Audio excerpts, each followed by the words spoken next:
Shalom, selamat pagi, selamat bertemu kembali dalam program kita membaca Alkitab setiap hari. Pagi hari ini kita masuk dalam episode 30 April dan saya terus mengingatkan kita Bapak dan Ibu, mari kita ikuti terus pembacaan Alkitab kita, mari kita terus menjadikan Alkitab kita ini menjadi renungan harian dalam setiap hari-hari kita. Haleluya. Sebelum kita lanjut, saya undang kita mari berdoa bersama.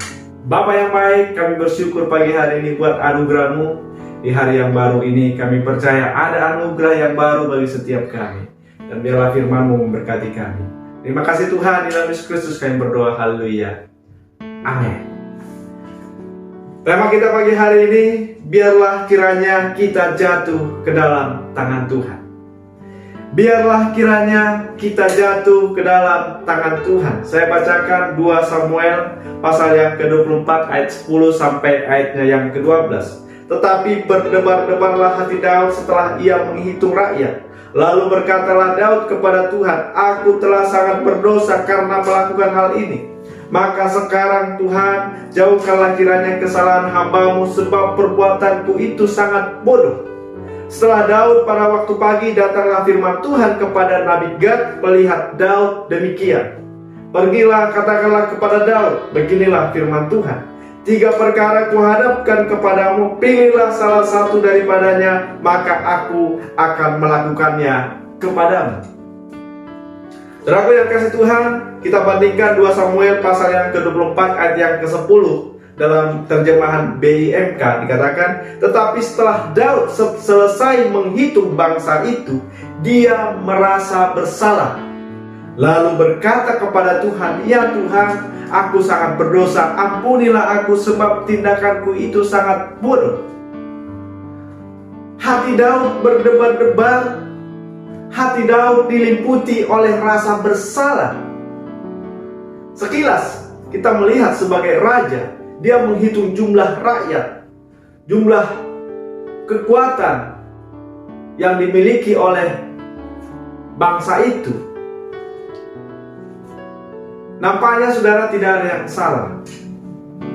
Dan setiap negara pada saat ini dan juga mungkin pada dahulu kala pun pasti melakukan itu, ingin mengetahui seberapa besar kekuatan yang mereka miliki.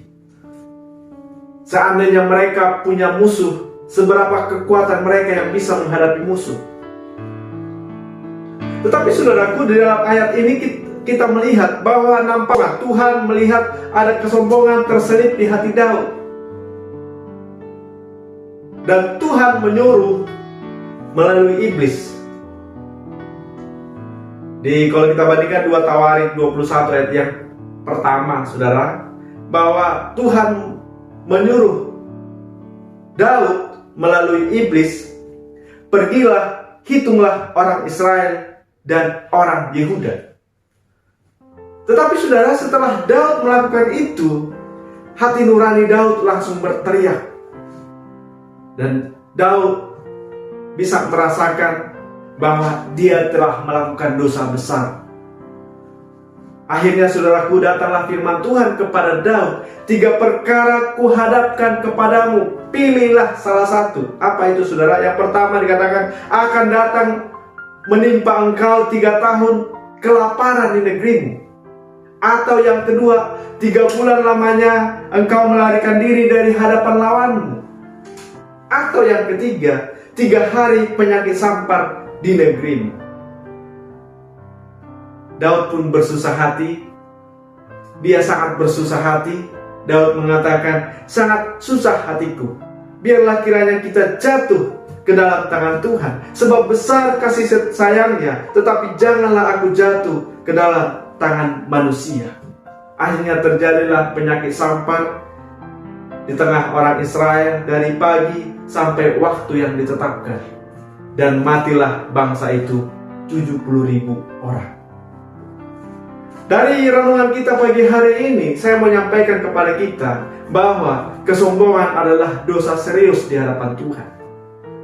Kesombongan adalah dosa serius di hadapan Tuhan. Daud ingin membanggakan kekuatan militernya.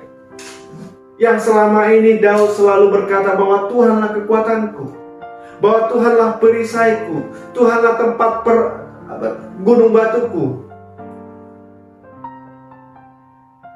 Tetapi saudara, hati Daud ini ingin membanggakan kekuatan militernya. Kelihatannya Daud mulai beralih bergantung kepada Tuhan, bergantung kepada kekuatan militernya. Saudara yang kasih Tuhan, ketika kita sudah mulai tidak mengandalkan Tuhan, dosa kesombongan sudah mengintip kita. Tapi Tuhan mau supaya kita ini selalu bergantung kepada Tuhan, mengandalkan Tuhan, berharap kepada Tuhan, bahwa tanpa kekuatan Tuhan kita pasti tidak akan mampu menghadapi dunia ini. Daud hatinya mulai beralih. Daud memang sudah sukses, dikagumi banyak orang, dihormati raja-raja di sekelilingnya. Tetapi saudara, ini juga bentuk kasih sayang Tuhan kepada Daud.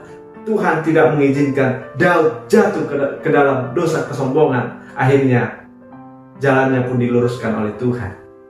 Mari jemaat Tuhan, mari kita semua Bapak dan Ibu, bahwa kita harus ingat kesombongan adalah dosa serius di hadapan Tuhan.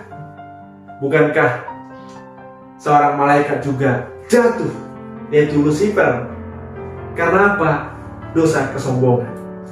Karena memang dia sudah menjadi orang yang hebat, orang yang dikagumi. Akhirnya Tuhan pun harus menjatuhkan dia, harus menyingkirkan dia. Dan mari kita jangan jatuh ke dalam dosa kesombongan ini. Dan puji Tuhan, Daud diarahkan oleh Tuhan kembali dan mendapatkan anugerah dari Tuhan. Dan juga selanjutnya Daud tetap percaya bahwa dalam murka Allah sekalipun, Allah tetap mengaruniakan kasih sayang yang besar. Dan Daud mengatakan, biarlah kiranya kita jatuh ke dalam tangan Tuhan, sebab besar kasih sayangnya. Mari kita tetap percaya saudara, walaupun kita harus mendapatkan konsekuensi. Terkadang saudara, kita tidak sadari bahwa kita berjalan jalan yang salah. Tapi Tuhan baik. Tuhan mengarahkan Daud, kiranya juga mengarahkan kita. Dan mari kita memilih tetap jatuh ke dalam tangan Tuhan. Mari kita tetap memilih untuk tetap hidup dalam anugerah Tuhan. Amin. Demikian renungan kita pagi hari ini. Tuhan memberkati. Kita berdoa. Bapa yang baik, kembali kami bersyukur pagi hari ini buat anugerah-Mu. Terima kasih buat renungan kami ini. Biarlah kami jatuh ke dalam tangan Tuhan. Dan apapun yang terjadi ya Tuhan, biarlah kami serahkan segenap hidup kami dalam kedaulatan Tuhan. Di dalam Yesus Kristus kami berdoa, haleluya. Amin. Selamat pagi, selamat beraktivitas.